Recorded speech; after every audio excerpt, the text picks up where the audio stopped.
Hi there mga beloved kong soulmates, kamusta po kayong lahat? Nandito lang po yung lingkod Renzo Tarot Channel para bigyan kayo ng isang soulful and meaningful na tarot reading. Dito lamang po sa inyo lagi nabangan. Sinusubay pa yan at pinakamahal na Renzo Tarot Channel. Ating po reading ngayon ng pagkasamahan ay para sa ating mga pinakamahal na nasa sign ng Gemini. Okay Gemini, this is for you, Sun, Moon, Rising, and Venus sign. Kamusta po kayong lahat? I hope you're okay. I hope you're safe, healthy, and of course, you're happy. Kapag bago po kayo sa ating channel, welcome po to our channel. And of course, kapag nagustuhan niyo po at nakaresonate kayo, ay wag po kayo mahiyong mag-comment, like, share, and of course, don't forget to subscribe kapag hindi pa po kayo nakasubscribe. Sige, last shuffle natin, Gemini. Kunin na natin ang inyong 10 baraha. Ulitin ko, this is for you, Gemini, Sun, Moon, Rising, Venus sign. Sige. Spirit Universe, Spirit Guides, Angels, Ancestors, Holy Spirit, 10 cards please for Gemini. Sige. Ganyan, ang daming mga Spirit Universe, Spirit Guides, Angels, Ancestors. May shoutout po sa at lang ating soulmate sa buong Pilipinas at sa buong mundo na laging nanonood, nakaabang at nagbibigay na nakakataba sa puso ng mga komento. Maraming salamat po sa inyo.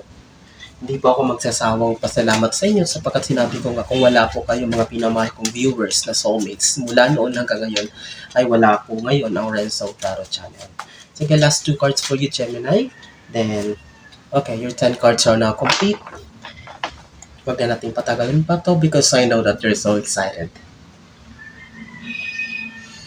Okay. Gemini. Ooh. This is a very interesting opening card. So, Gemini, I can see her with this Justice card. If you're waiting for a result, if you're waiting for something, it's like, kumbaga, finality, closure, kung gusto mo talaga malaman para maka-move on na or para matapos ng lahat, malinawan na. So, para magkaroon na nga ng finality. So, this Justice card ay yan yung pinaparating ng universe dito sa inyo. So, para may naantay kayo na resulta, parang, parang it's like, tingnan natin. But the energy that I can feel there is, this is about something na parang wino-work mo na related sa judiciary, maybe parang may conflict sa mga lupa, sa properties, parang may kaso na, or something na parang arraignment o parang ganyan na inaasikaso or nag-antay kayo ng result. Okay, but it can be the other way around kasi justice also sometimes signifies good news or parang resulta ng parang inaantay nyo na nag-antay kayo ng positive result sa isang bagay. Tingnan natin sa mga susunod na baraha, Gemini. So,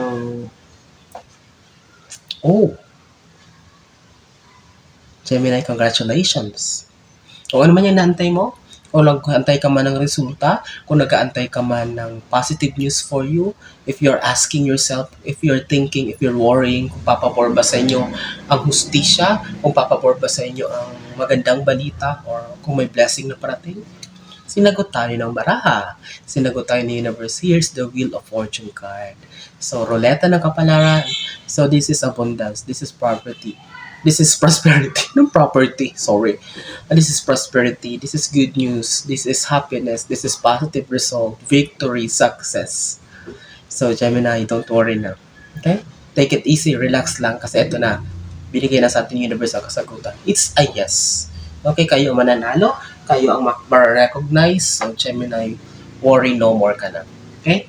So, Empress card, take time to regain your power, regain your authority, regain the looks that you've lost for the past time. Maring napabayaan mo ang sarili mo, hindi ka nakapagpagupit, hindi ka nakapag-shave, nangayayat ka, tumaba ka, or whatsoever, hindi ka nakapag-skincare. It's because you've been dealing with this thing for a long time. Talaga nag-worry kayo, iniisip nyo kung ano ba ang magiging resulta ng lahat. Now, with this Empress card, the universe is telling you to stand up again, Gemini. Ayusin mo naman ang sarili mo, not only far outside, but deep inside also. Maaring naapektuhan ang mental health mo, emotional state mo. So, Gemini, cheer up. Okay? So, andun na, sinagot na tayo ng Wheel of Fortune. Okay nang lahat, don't worry na. Konting antay na lang, but this Empress card, the universe is telling you to regain yourself. Okay, bawiin mo naman ang sarili mo.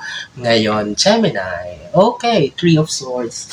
May konting disappointment dito, may konting frustration. It's maybe, it deals also dun sa mga worries mo na parang iniisip mo tungkol nga dito sa justice. Okay, that's why parang inuunahan mo na wala pa nga yung resulta. parang you're a pessimistic person during those time. Parang puro neg ang iniisip mo kasi what if mag-fail, what if hindi tayo manalo, what if hindi dumating. That's why all of these naglalagay ka ng space para sa worry sa puso mo, sa isipan mo, naglalagay ka ng space para sa frustrations and disappointments for you, Gemini. That's why pinapakita na itong Three of Swords na to na parang meron talagang may space sa puso mo ng pag-aalala. Okay, it's because of this justice card na inaantay mo. But sinabi ko nga tanggalin na yan, move on na kasi sinagot na tayo ng Wheel of Fortune. So, success ang parating sa Gemini. So, here, I can see her also na this is Five of Swords. May kinalaman din dito sa parang kalungkutan or this sadness na naranasan mo, heartache or heartbreak. It's because may betrayal na nangyari sa mga tao sa paligid mo. May pagtatraidor, may bigla ka na lang iniwan sa ere, nitong circle mo. Sa trabaho, parang pinagkakaisahan ka, parang binubuli ka. Gemini, mag-comment nga kayo kapag nakakaranas kayo nito o nakaka-resonate. But it's all about negative energy na parang binabato sa'yo. Okay? That's why here you are affected with this Three of Swords. And nakikita natin dito may mga tao talagang pinagtatawanan ka, ginajudge ka, kini-criticize ka. Don't know, Gemini, kung saan galing yung mga ginagawa nila sa'yo. Okay, but I can see here na talagang you are facing it's like a thing na related sa mga tao sa paligid mo or katrabaho, kapamilya, friendship na parang hindi maganda yung treatment sa'yo, Gemini.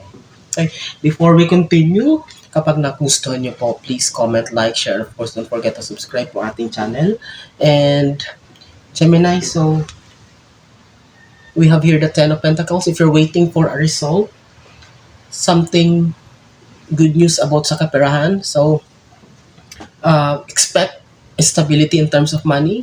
Yes, kung may kinalaman din sa pera yung dinidil mo, parang inaayos nyo sa korte, kung ano man yan, so property. So sabi ko nga, good news ang parating sa'yo, mapapanalunan mo yan, makukuha mo yan. But I can see here also, okay?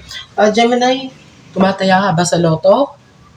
Tumataya ka ba sa any kind of thing na sumusubok ng swerte? Why don't you try tumaya? Kasi andito, ang daming pera, but andito yung Wheel of Fortune. So, tingnan natin. Kasi nung una kong reading, maybe last year or 2 years ago, may sinabi din ako na dahil lumabas sa barahan, sabi ko, subukan yung tumaya. Then after how many months, bumalik siya doon sa video na yun at sinabi niya nanalo nga siya. Okay? There's no harm in trying, but I can see her winning something, mananalo. Kasi dito yung Wheel of Fortune, mananalo something big amount of money. Ang nakikita ko rito, no? Ang daming pera. Sige nga, Gemini, balatuhan nyo na lang ako kung manalo kayo, ha? So, Five of Swords, yes, do it kasi nakikita natin dito may sadness, may Five of Cups, nag-worry talaga kayo tungkol sa kaperahan. Okay, pera talagang pinag-uusapan dito. Pera itong wino-worry nyo kung ma-approve ba, maybe if you're applying for a loan, if you're applying for kung ano man yan ang matagal mong inaantay na sana ma-approve sa'yo. It's because kasi nga parang, you have a lot of obligations and responsibilities and terms or may kinalaman sa pera. Okay, so may sadness talaga, but don't worry, masosolve na yan because andito ang Wheel of Fortune, katapat niya. May mga magandang balita na parating na may kinalaman sa pera, may mga tutulong sa'yo, may mga may mga blessings, it's blessing. Blessing in disguise na mga opportunities na maaring mag-arise o magbukas para sa'yo. Okay? So, don't worry, cast your fears. Tanggalin yung mga takot at agam-agam. Dito na sinasagot natin ang baraha. Gemini, huwag nang malungkot. Okay? Move on, cheer up. Yes. Sinabi na ng universe that it is coming on your way. So, ayan pinag-usapan talaga, pinagkichismisan ka talaga yung katayuan mo, yung looks mo. Ano ba yun si Gemini? Ba't parang tumaba? Parang nangayayat? May sakit ba yan? So, ayan, pinagchichismisan ka, pinag-uusapan ka talaga nito mga taong gitera na walang magawa sa buhay nila.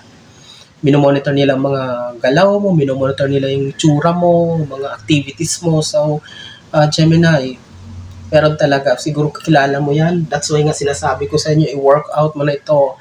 I'm not saying na gawin mo to para ipakita sa kanila, para gumanti sa kanila. But of course, this is for yourself. So, Mag-exercise ka uli, mag-gym ka uli, magpaganda ka uli, magpapayat ka. Not for these people, but for your own good. Okay, Gemini? Sige. There's a celebration card here. So, Ten of Cups is, this is not only a celebration, but this is a big celebration. Sabi ko nga sa inyo, please, ha? Tumaya talaga kayo. Tumaya talaga kayo sa something. Swertres, Lotto, 3D, or kung ano man yan, raffle, whatsoever. I can see her a jackpot. I can see her a big win.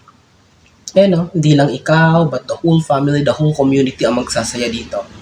Maybe you will be awarded also, you will be recognized. And of course, makatapat din siya ng Three of Swords. Isa din to sa heartache o parang kanungkutan na nararamdaman mo sa puso mo. It's because related din sa career.